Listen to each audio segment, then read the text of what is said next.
지나간 코로나 시대를 회상해 보면 가장 무서웠던 것은 바이러스의 전파력이었습니다. 처음에는 어느 도시에서 불과 2명, 3명 이렇게 감염이 되었다는 보도가 있었어요. 그런데 하루 자고 일어나니까 몇백 명씩, 또 하루 자고 나니까 몇천 명씩 기하급수적으로 늘어나서 내 주변 사람들이 감염되고 내 사랑하는 가족들이 감염되었습니다. 그 힘이 참 무시무시한 것을 우리는 경험을 했습니다. 여러분, 죄와 바이러스는 아주 흡사합니다. 전파력이 상당히 강하고 변이가 다양하고 그리고 그 사람 옆에만 있어도 이 전이가 되는 그런 쉽게 전염되는 똑같다는 것을 우리는 볼 수가 있습니다. 성경의 책 처음인 창세기를 열면 하나님께서 매일매일 천지를 창조하신 이후에 보시기에 좋았더라 말씀하시죠. 그리고 마지막 날 인간 창조를 마치신 이후에는 하나님께서 보시기에 심히 좋았더라. 기분 좋게 성경은 시작을 합니다. 하나님의 기쁨이 최고죠. 인간을 만드시고 그게 달하신 거죠. 그런데 아담과 하와가 불순종해서 선악과를 따먹자 죄가 이 땅에 유입되고 드디어 죄가 확산되기를 시작합니다. 아담과 하와가 낳은 이 가인이 동생 아벨을 쳐 죽이는 형제 살인 사건을 저지르고 하나님 앞을 떠나 에덴의 동쪽으로 멀리 떠나갑니다. 여러분, 하나님으로부터 멀어지는 것, 그것이 죄인들의 특성입니다. 내가 하나님으로부터 멀어지고 있다. 그럼 내 속에 뭔가 죄가 있다는 거예요. 그 후로 가인의 자손들은 성을 쌓습니다. 음악, 건축, 기계, 산업 문명을 일으키고 번성해 갑니다. 하지만 덩달아 죄도 급속도로 세상에 확산해 가고 있는 것을 보게 됩니다. 가인의 5대 손이었던 라멕은 하나님께서 정해주신 일부 일처제 결혼 제도를 버리고 욕정에 차서 아내를 2명을 아내로 얻습니다. 그리고 어린 소년이 자기에게 조그만 상처를 입혔다고 보복을 했는데 아주 처참하게 잔혹하게 죽이는 것을 봅니다. 무용담까지 아내를 불러다 놓고 그것을 또 자랑하며 노래를 불렀어요. 성경을 보니까 당시 사람들이 보통 800세, 900세를 살았는데 그리고 그 나이를 살면서 자녀들을 낳았는데 땅의 사람들이 얼마나 많이 번성해졌겠습니까? 그리고 또 죄는 얼마나 많이 확산되었겠습니까? 창세기 5장까지는 아담, 가인, 라멕 죄를 개인적으로 지적을 하셨지만 오늘 창세기 6장으로 넘어오게 되면은 모든 인간들의 죄를 하나님께서 집단적으로 다루시는 것을 보게 됩니다. 하나님께서 보시기에 참 좋았던 세상이었는데 어쩌다가 이렇게 죄가 만연하고 어쩌다가 인간들이 이렇게 타락의 길을 걸어가고 있는 것일까요? 우리도 신앙생활하면서 보잖아요. 와, 저분 신앙 진짜 좋았는데 어쩌다가 저렇게 된 것일까? 정말 아름다운 교회에 있는데 어쩌다가 저렇게 된 것일까? 그럼 죄는 참 무서운 거예요. 하나님은 멀리 떠나가게 하는 거죠. 1절 말씀을 보시면 사람이 땅 위에 번성하기 시작할 때에 그들에게서 딸들이 나니, 사람들은 번성할 때 보통 죄를 짓고 타락을 하게 됩니다. 번성하다라는 히브리어 단어가 라바브라는 단어인데 이 단어의 뜻이 수적으로 많아졌다라는 의미도 되지만 크다, 위대하다라는 뜻으로도 쓰입니다. 크다, 위대하다, 많다. 적은 게 좋아요? 많은 게 좋아요? 솔직히 말해보세요. 적은 게 좋아요? 많은 게 좋아요? 많은 게 좋습니다. 큰 게 좋아요? 작은 게 좋아요? 무명이 좋아요? 유명이 좋아요? 유명한 게 좋잖아요. 위대한 게 좋잖아요. 근데 이것은 모두 죄의 밑밥을 깔고 가는 거예요. 왜냐하면 사람이 돈이 많다고 생각하면 하나님을 의지하지 않아요. 사람이 자기 힘이 있다고 생각하면, 크다고 생각하면 교만해지는 것이고, 사람이 자기가 위대하다고 생각하면 하나님이 더 이상 필요하지 않다고, 무관하다고 느낍니다. 하나님께서 내 인생에 이 개입할 여지를 아주 원천봉쇄 차단해 버리는 거죠. 결국 하나님을 떠나는 것이 죄의 본질인데, 인간은 번성하면 번성할수록, 커지면 커질수록 죄를 짓고 타락의 길을 걸어가게 되어 있습니다. 이 솔로몬 왕이 이 어린 시절에 왕이 되었습니다. 그리고 1000번제를 드릴 때에 하나님께서 질문을 하나 드리죠. 네가 원하는 것이 뭐냐? 구해라, 내가 줄게. 네가 원하는 것이 무엇이냐? 구하라, 내가 줄게. 우리 그리스도인들은 이 질문에 항상 대답을 갖고 있어야 돼요. 하나님께서 솔로몬에게 원하는 대로 주겠다라고 백지수표를 탁 위임해버렸어요. 그때 솔로몬은 하나님과의 관계에서 하나님께서 보시기에 이 좋은 것을 구했습니다. 하나님, 나는 작은 아이입니다. 나는 어떻게 내가 출입을 해야 될지 모르겠습니다. 그 많은 큰 백성들을 바르게 재판할 수 있도록 저에게 이 지혜를 좀 주시기를 원합니다. 이런 기도를 드렸어요. 당시 솔로몬이 한 18세에서 20세 정도 됐을 거라고 생각하지만 자기를 가리켜서 작은 아이입니다. 이렇게 표현을 했습니다. 잘할 수도 없고 능력도 없고 대신 하나님은 크시고 하나님은 강하십니다. 전능하십니다. 이런 고백을 한 것이죠. 그러자 하나님께서는 그 솔로몬을 보시고 구하지도 않은 부와 귀 그리고 영화까지 그에게 삶에 부어 주셨습니다. 그런데 문제는 그 솔로몬이 왕이 되고 부귀영화를 얻고 힘과 명성을 얻고 번성한 후에 어떻게 되었냐는 거죠. 어떻게 되었습니까, 여러분? 술도 진짜 퍼마시는 거예요. 예? 시험해 봤다고 전도서를 읽어보면 내가 술이 그냥 진탕 골아 떨어질 때까지 마셔보고 이런 것도 다 시험해 봅니다. 어떤 것인지. 술도 진짜 퍼마시고 이 돈도 물 쓰듯 막 펑펑 다 써봅니다. 여자들도 자기가 마음대로 가지고 싶은 대로 막 다 가져봅니다. 그 권력도 쥐락펴락 손에 움켜져 보죠. 하나님이 더 이상 필요 없는 거예요. 하나님을 떠나서 타락한 삶을 시작했습니다. 그리고 그의 인생은 그렇게 타락의 길을 걸어가기 시작을 합니다. 그래도 참 다행인 것은 인생 말년에 솔로몬은 자기가 크고 위대하다라고 생각했던 이 생각이 얼마나 잘못된 것인지를 깨닫고 다시 이 작은 아이, 어린아이로 돌아갑니다. 그때 쓴 성경책이 바로 전도서입니다. 자기가 크고 자기를 크게 만들어주고 자기를 위대하게 만들어주었던 그 모든 것들이 손에 마치 바람 잡는 것 같다는 고백을 하죠. 헛되고 헛되니 모든 것이 헛되도다. 헛됨을 고백합니다. 그리고 전도서 마지막 결론을 내리는데 이렇게 내립니다. 전도서 12장 13절부터 14절 말씀입니다. 일의 결국을 다 들었으니 하나님을 경외하고 그의 명령들을 지킬지어다. 이것이 모든 사람의 본분이니라. 하나님은 모든 행위와 모든 은밀한 일을 선악간에 심판하시리라. 예, 결국은 이렇다는 거예요. 그리고 하나님께서 마지막에는 심판하신다라는 진리를 깨달았어요. 그리고 나서 마음을 돌이키고 작은 어린아이로 인생 말년에 되돌아간 거죠. 사랑하는 여러분, 여러분은 수십 년 전, 아니 십수년 전, 아니 몇 년 전보다 그 올챙이적 과거보다 얼마나 많이 커졌습니까? 얼마나 직책이 높아졌습니까? 얼마나 여러분들이 더 높은 자리에 오르고 명성을 가지게 되었습니까? 여러분들의 연봉은 얼마나 늘었습니까? 여러분들의 사업장은 얼마나 커졌습니까?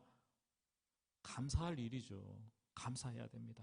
하지만 그 자체를 목적으로 삼고 만족하고 그것을 가지고 교만해 한다면 나는 지금 영적인 위기에 내가 처해 있는 거예요. 세상으로부터 내가 커진 만큼 나의 영적 위기도 덩달아 커지는 거예요. 여러분 모르십니까? 예? 전도사가 부목사가 되고 또 담임 목사가 되면 영적 위기가 더 커지는 거예요. 평신도가 집사가 되고 권사가 되고 안수집사 장로가 되면 커질수록 직책이 커질수록 더 영적 위기가 커지는 거예요. 우리 여기에 주목을 해야 됩니다. 인생이 번창하고 인생이 번성할 때 그 어느 때보다 죄와 가까워지고 이 영혼의 위기라는 것을 깨달아야 되는 거죠. 번성했을 때, 잘 됐을 때 언제든지 하나님 앞에서 작은 어린아이로 사십시오. 여러분, 하나님 말씀에 순종하며 사십시오. 하나님의 심판이 마지막에 있다는 것을 기억하면서 사십시오. 그것이 이 땅을 살아내는 그리스도인들의 삶의 본분입니다. 2절 말씀을 보면 땅에서 사람들이 번성할 때 놀라운 죄의 씨앗들이 뿌려집니다. 하나님의 사람들이 이 사람의 딸들의 아름다움을 보고 육체적인 관능미를 보고 자기가 좋아하는 여자들을 아내로 삼았다라고 기록이 되어 있어요. 이 하나님의 아들들이 사람의 딸들을 보았다. 이 보다라는 히브리어가 라아로 쓰였는데 그냥 휙 이렇게 스쳐 지나가며 본 것이 아니라 귀도 면밀하게 본 거예요. 아주 탐닉해서 육체적인 쾌락을 생각하면서 그 여인을 계속 본 거죠. 육체의 아름다움에 마음이 완전히 빼앗겨서 자기 눈에 좋으면 어떤 여자든지 무조건 아내로 삼았다라는 거예요. 아내가 있어도 또 다른 여자를 아내로 삼고 내 눈에 보기 좋으면 또다시 다른 여자를 아내로 삼고 세상의 모든 여자를 자기 아내로 삼을 기세 같았습니다. 인간의 욕망에 따라 본격적인 일부 다처제가 시작이 된 것이죠. 여러분, 어느 시대든지 어느 곳이든지 인간의 타락은 항상 가정에서부터 시작됩니다. 가정의 관계가 깨지는 것에서부터 인간의 타락이 시작되는 거죠. 항상 호시탐탐 사탄은 가정을 노립니다. 가정을 노립니다. 가정에서 누군가 바람을 피우게 합니다. 신자였는데 결혼과 동시에 불신가정이 되게 합니다. 성적 욕망과 성적 취향을 따라서 게이가 되고 트랜스젠더가 되게 하고 남자와 여자가 바른 결혼 관계를 버리고 욕정에 이끌려서 부끄러운 짓을 하게 만듭니다. 별거, 이혼, 가출, 유기. 가정이 사회의 최소단위 아닙니까? 국가의 최소단위 아닙니까? 가정이 타락하면 심각한 사회 문제로 이어지는 것이고 나라와 민족이 타락하게 되는 거예요. 지금 그 길을 걸어가고 있다고 성경은 얘기를 하고 있습니다. 그런데 이렇게 사람의 딸들을 마구잡이로 자기 여자 아내로 삼았던, 세상에 그래서 타락을 주도했던 하나님의 이 아들들이 도대체 누구입니까? 창세기 6장은 난제장이에요. 난제장. 해석이 굉장히 어려운 장이에요. 많은 해석이 있지만 정통한 해석은 하나님은 아담의 아들이 아벨이 죽은 이후에 셋이라는 아들을 주셨는데 셋이 에노스를 낳고 그때부터 하나님을 이름을 불렀습니다. 하나님께 예배하는 하나님의 자녀들이 된 것이죠. 그래서 하나님의 아들들은 셋의 후손들이다라고 생각을 합니다. 이 창세기 문맥을 생각할 때 가장 설득력이 있습니다. 그런데 유감스럽게도 하나님의 이름을 부르며 예배하며 믿음을 지켜오던 셋의 후예들이 하나님을 떠나서 죄를 짓는 가인의 후예들, 사람의 딸들을 보고 그 육체의 아름다움에 미혹되었습니다. 그래서 자기 눈에 보기에 좋은 대로 모든 여자들을 마구잡이식으로 취하는 거예요. 결혼 관계가 엉망이 되고 가정이 깨지고 세상이 죄가 관영하게 되었습니다. 쉽게 말하면 뭡니까? 좀 쉽게 말하면 뭐 꼭 그런 건 아니지만 오늘날 믿는 신자들이 이 불신자들의 육체의 아름다움을 보고 반해서 아무 생각 없이 결혼을 했는데 결혼하고 나니까 하나님을 떠나게 되고 하나님을 예배하지도 않게 되고 그들과 함께 세속 문화에 동화되고 음란과 우상숭배의 죄를 저지르면서 세상에서 살게 되었다라는 거죠. 그 결과 하나님의 무서운 진노와 심판이 있을 것을 성경은 얘기를 해주고 있습니다. 3절 말씀은 우리 같이 한번 읽어볼까요? 3절입니다. 여호와께서 이르시되 나의 영이 영원히 사람과 함께 하지 아니하리니 이는 그들이 육신이 됨이라 그러나 그들의 날은 120년이 되리라 하시니라. 하나님의 심판 가운데 여러분 가장 무서운 것이 뭡니까? 예? 내 몸에 병을 주는 거, 내 문제가 잘 안 풀리도록 하는 거, 그런 거 아니에요. 하나님이 나로부터 완전히 떠나버리는 것. 영원한 저주와 형벌의 대상이 되는 것이죠. 차라리 매를 맞아도 괜찮아요. 하나님이 함께 있으면. 근데 하나님이 떠나가시면 인간은 한낱 죽은 영혼이죠. 육신인 거죠. 영혼이 없는 짐승과도 같은 존재가 되는 거죠. 하나님의 심판은 세상 사람들 때문에 오는 것이 아니라 하나님의 사람들이 이 타락했을 때 옵니다. 교회가 세속화될 때 옵니다. 어떻게 보면은 교회와 이 성도들이 세상에서 죄악이 만연되지 않도록 세상을 이렇게 지켜주는 버팀목의 역할을 하는 거예요. 그런데 하나님의 사람들이 타락하면 하나님을 떠나게 되고 하나님이 떠나게 되고 세상에 심판이 찾아오게 되는 거예요. 세상이 어떻다고 말할 필요 없어요, 여러분. 우리가 잘해야 되는 거예요. 예? 여러분의 가정을 지키는 것도 여러분이 버팀목이 되기 때문에 하나님의 아들, 딸들이 되기 때문에 그 가정이 유지되는 거고 교회도 그렇고 세상도 그렇고 교회와 그리스도인들의 역할이 너무나 중요한 거예요. 근데 우리가 타락하면 세상은 답이 없어요. 답이 없어요. 형벌로 그들의 날이 120년이 되리라. 이것도 신학적 난제입니다. 인간의 수명이 120세로 줄어든 것이라고도 해석할 수도 있고 노아의 홍수의 심판이 곧 도래할 텐데 그때까지 유예 기간이 120년 남은 것이다. 회개할 기회, 돌이킬 기회를 하나님께 주신 것이다. 말할 수도 있습니다. 어쨌든 간에 각 개인의 심판이든 노아 홍수로 인한 인류의 심판이든 돌이킬 수 있는 시간, 이 은혜의 시간을 120년을 주셨습니다. 여러분, 하나님은 사람들에게 시간을 선물로 주신 거죠. 그리고 야, 네 마음껏 살아봐라. 시간은 내 손에 있다. 네 마음껏 한번 살아봐라. 시작하는 시간이 있으면 어떤 시간이 있어요? 끝나는 시간이 있어요. 끝나야죠. 예배도 시작하는 시간이 있어요. 그럼 끝나는 시간이 없다면 어떻게 될까요? 집에 못 가는 거예요. 계속 예배 드려야 되는 거예요. 시작하는 시간이 있으면 뭐든지 끝나는 시간이 있습니다. 마감하는 시간이 있어요. 하나님께서 여러분들에게 저에게 부여하신 이 시간 얼마나 지나가고 있을까요? 얼마나 남아 있을까요? 언제가 끝일까요? 어떤 분이 그런 얘기를 하더라고요. 인간이 남아있는 시간을 측정하려면 딱 좋은 방법이 있어. 눈을 뜬 상태에서 허리에 손을 이렇게 딱 짚어. 그리고 한 발 오른쪽 발을 들고 15cm를 들고 있어봐. 얼마나 오래 이렇게 서 있느냐에 따라서 너의 남은 인생이 결정되는 거야. 물리적으로 육체적으로 뭐 타당한지는 모르겠어요. 그렇게 얘기를 하더라고요. 그런 게 아니죠. 우리의 시간은 하나님의 손에 달려있는 줄로 믿으시기를 바랍니다. 인간의 시간이 끝나면 하나님의 시간이 오는 거예요. 지금 저와 여러분들의 시간도 공중에 이렇게 쏘아 올린 화살처럼 쏜살같이 지나가고 있어요. 유수같이 지나가고 있는 거죠. 여러분, 다들 그 시간 속에서 시간의 막바지에 왔다고 생각이 되면 노후를 준비하느라고 정신이 없잖아요. 그런데 여러분, 우리는 노후가 아니라 뭘 준비해야 돼요? 죽음을 준비해야 되는 거예요. 죽음 이후에 영원한 생명을 준비해야 되는 거예요.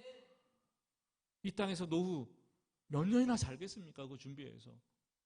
그거 준비하다가 하느라 정신없어서 죽음을 준비하지 않고 죽음 이후에 영원한 생명을 준비하지 않는다면 그것만큼 인생의 최대 실수가 없는 거죠. 사랑하는 여러분, 120세로 인생을 마감했던 모세는 이렇게 얘기했어요. 우리 날 계수함을 가르치사 지혜로운 마음을 얻게 하소서. 대충 살아서는 안 돼요. 시간의 끝이 있고 심판의 시간이 우리에게 다가옵니다. 이 4절 말씀은 세상이 이렇게 죄로 타락할 때 네피림이 있었다고 얘기를 합니다. 네피림. 이것도 신학적인 난제예요. 네피림에 달린 각주가 있는데 1번 또는 2번이라고 쓰여 있을 것입니다. 근데 밑으로 따라가 보면 장부가, 어떤 성경책은 한 글자가 앞에 더 붙여서 대장부가 라고 되어 있을 거예요. 힘이 있든지 권세가 있든지 사람들에게 두려움을 주는 큰 사람을 지칭하는 단어인데 성경은 4절 말씀에서 용사라, 고대의 명성 있는 사람들이라 라고 얘기를 합니다. 근데 이 네피림이라는 단어가 민수기 13장에 한 번 더 나옵니다. 민수기 13장 33절을 한번 볼까요? 거기서 네피림 후손인 아낙 자손의 거인들을 보았나니 우리는 스스로 보기에도 메뚜기 같으니 그들이 보기에도 그와 같았을 것이니라. 예. 출애굽한 이스라엘 백성들이 가데스 바네아에 이르렀을 때 12명의 정탐꾼을 가나안 땅으로 정탐 보냅니다. 돌아와서 정탐꾼 10명이 보고를 하는데 부정적으로 보고를 하죠. 그 땅에는 매우 등치가 큰 네피림의 후손들이 있어. 거인들이야. 그들이 얼마나 크고 얼마나 용맹스럽고 그들이 얼마나 무서운 줄 아니? 우린 못 들어가. 주눅이 들고 열등감이 생겼어요. 그리고 가리켜서 그 사람들에 비해서 우리는 메뚜기 같다 얘기를 한 것이죠. 여러분, 지금도 마찬가지입니다. 세상에서 용사가 되고 명사가 되고 큰 사람이 되는 것, 지금 우리의 소망이지 않습니까? 우리는 그런 사람들 보면 한편으로는 부러워요. 한편으로는 또 두렵기까지 합니다.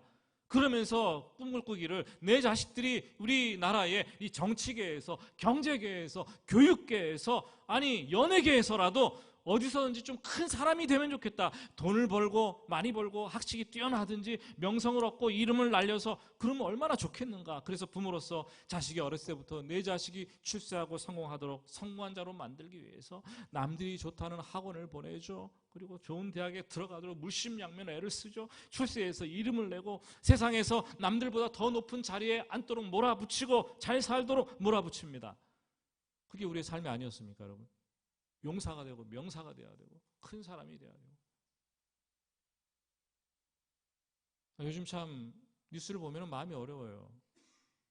이렇게 죽도록 부모가 세상에서 길러놓았더니 수능 만점자가 명문대 의대생이 헤어지자는 여자친구를 옥상으로 데려가서 목을 흉기로 20차례나 찔러 죽이는 그런 일이 있고, 대형 로펌 변호사이자 5선 국회의원의 아들이 아내를 둔기로 때려서 살해합니다.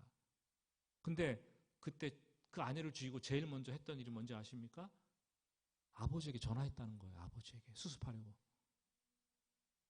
여러분, 오늘 어버이주일인데 우리 부모들에게 시사하는 바가 굉장히 큰 거예요. 이거요.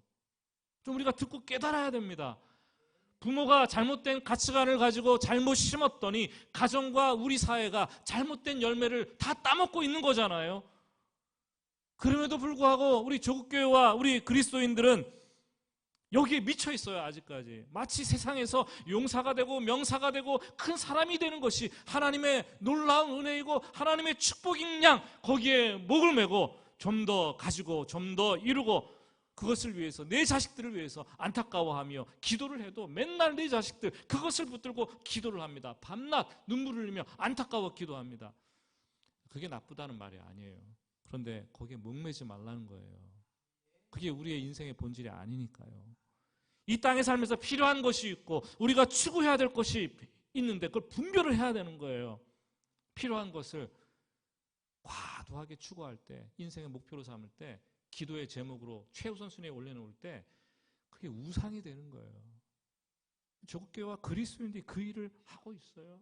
얼마나 많은 목사들이, 얼마나 많은 교회에서 이 땅에서 축복받고 잘 되는 것, 그것을 목적으로 삼고 그것을 하나님의 은혜라고 애둘러서 얘기하고 그런 관증과 그런 설교가 난무하고 그런 사람들이 성도들이 그런 사람들을 얼마나 부러워합니까? 그런 간증 한번 와서 하고 나면, 간증 강사하고 나면 성도들이 와, 내 자녀들은 어떻게 저렇게 하나? 세상에서 모든 부모의 자녀들이 다 그렇게 되면 세상이 돌아가겠습니까? 우등생도 있고 열등생도 있어야 되고 앞에 있는 사람도 있고 뒤에 있는 사람도 있어야 돼요. 물론 잘 되면 좋은 거죠. 여러분, 기독교가 하나님과 영혼을 보지 못하니까 현세의 출세와 성공에 집착하면서 나타나는 기현상이 우리에게 벌어지고 있습니다. 여러분, 세상에서 용사가 되고 명사가 되고 아무리 큰 사람이 되어도 하나님께 속해 있지 않다면, 하나님을 예배하고 있지 않다면, 하나님이 그를 떠나가셨다면 아무것도 아니에요. nothing. 하나님의 심판만 기다릴 뿐이에요. 아무것도 아닙니다.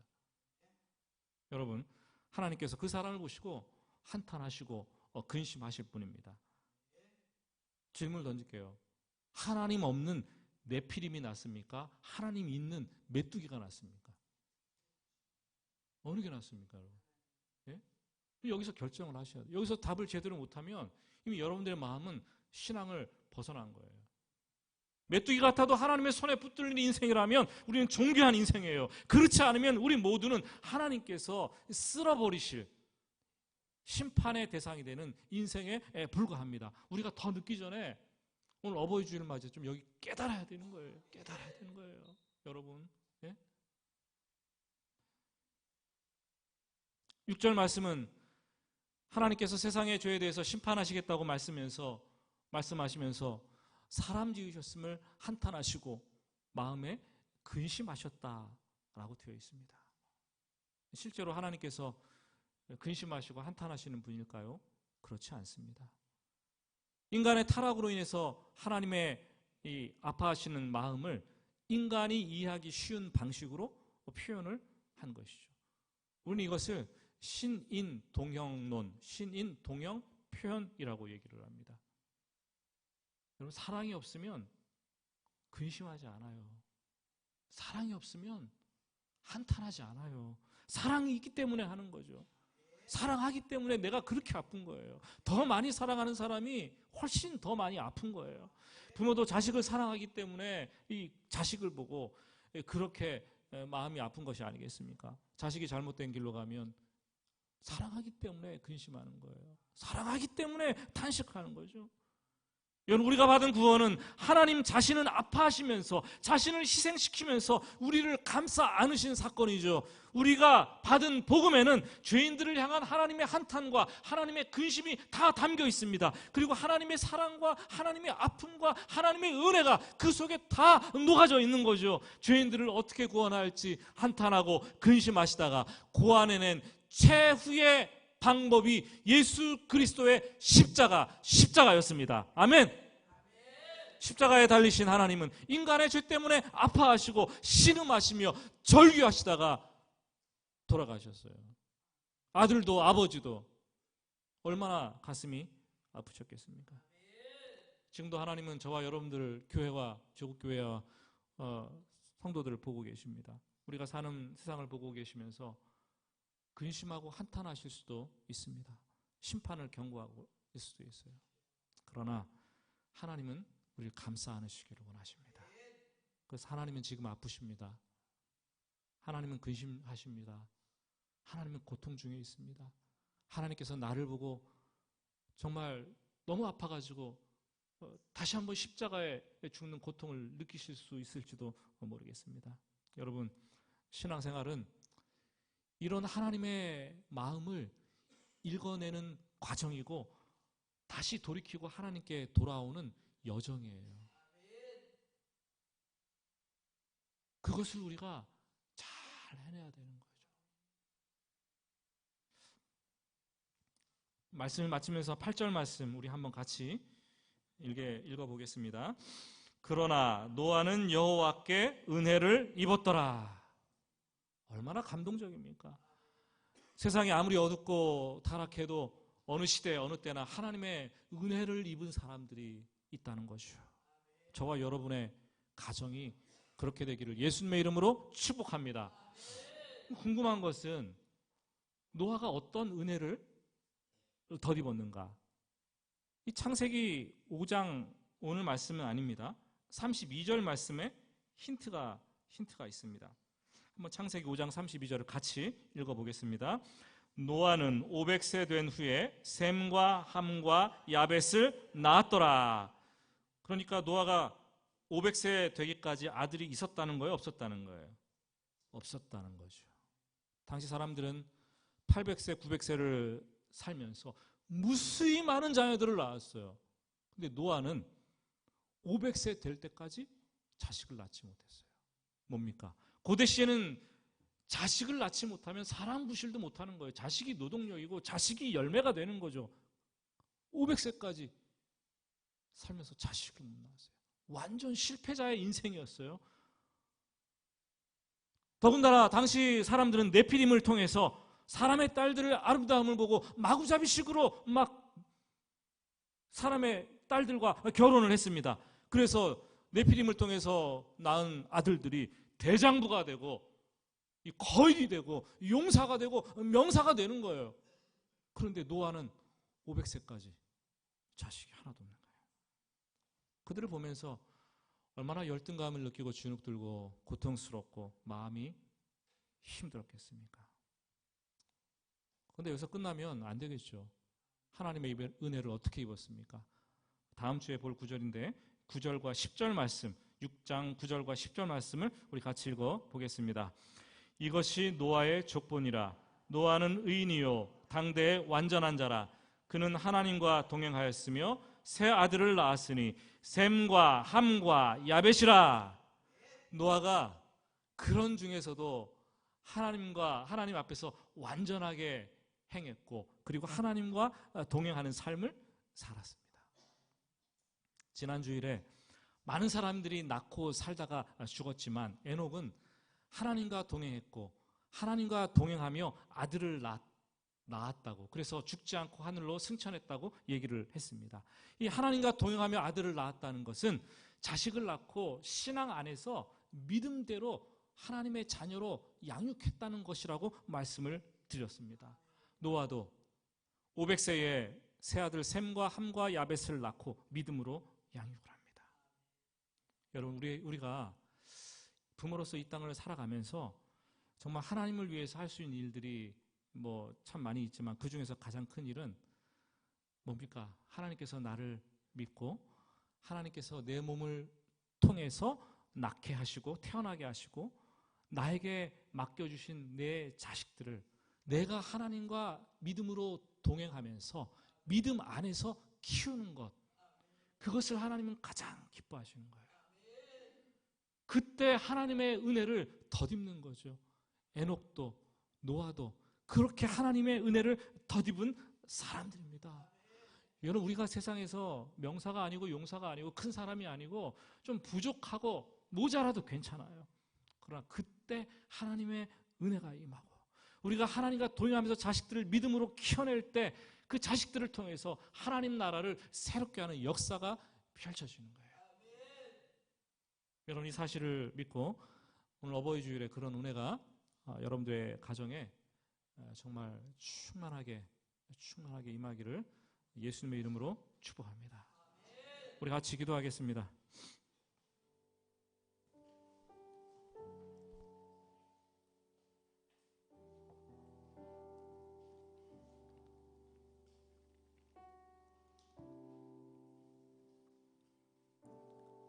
번성하려고 애쓰십니까? 번창할 때 인간은 죄와 가깝고 영혼은 가장 큰 위기에 빠지게 됩니다. 그러나 그때 여전히 우리가 하나님 앞에서 나는 작은 사람입니다 라는 것을 기억하며 말씀에 순종하며 살면 하나님의 은혜가 임하는 것이죠. 여러분들의 자녀들이 어떻게 이 세상을 살아내기를 원합니까? 용사로, 명사로, 큰 사람으로? 아니죠. 하나님과 동행하며 하나님과 더불어 사는 사람, 하나님의 은혜를 입고 사는 사람이 되기를 원합니다.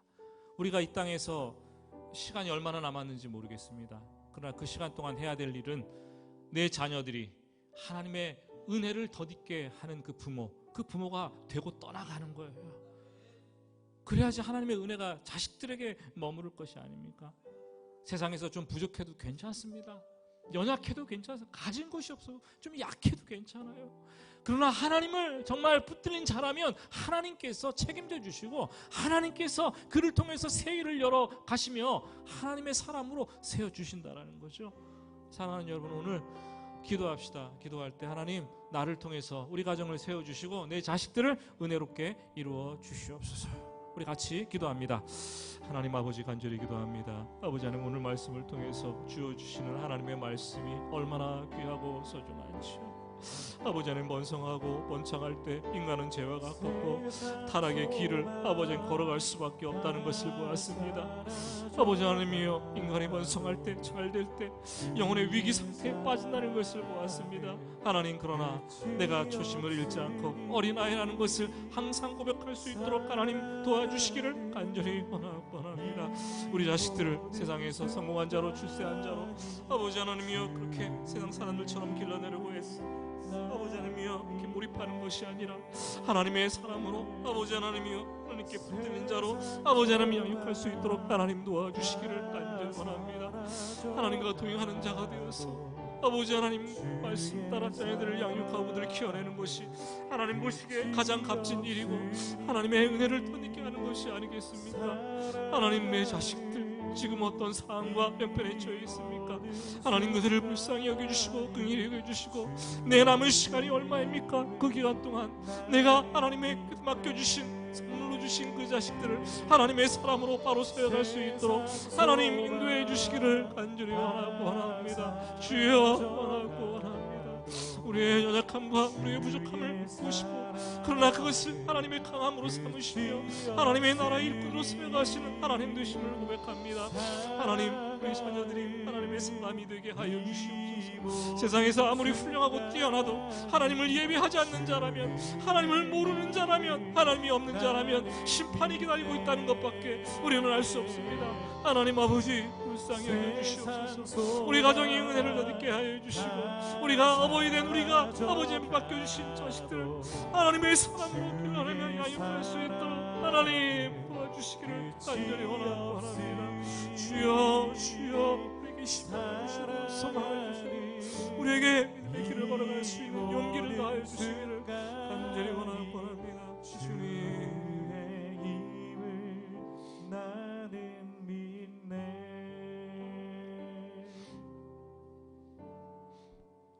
하나님, 세상적으로 좋은 부모 되기보다 하나님을 알려줄 수 있는 부모, 하나님의 은혜에 머무를 수 있게 하는 부모 될 수 있도록 도와주시옵소서. 세상에서 덜 가지고 높은 자리에 오르지 못하고 성공하지 못한 것으로 안타까워하는 부모가 아니라 하나님을 알지 못하는 것으로 안타까워하고 눈물 흘리는 부모 되게 하여 주시옵소서. 우리의 시간이 얼마나 남았습니까? 부르시면 가야 되는 것이 인생인데 하나님, 그때까지 신앙의 어버이로서 자녀들을 신실하게 세울 수 있고 은혜를 덧입게 할 수 있도록 축복하여 주시옵소서. 예수님의 이름으로 기도드립니다. 아멘.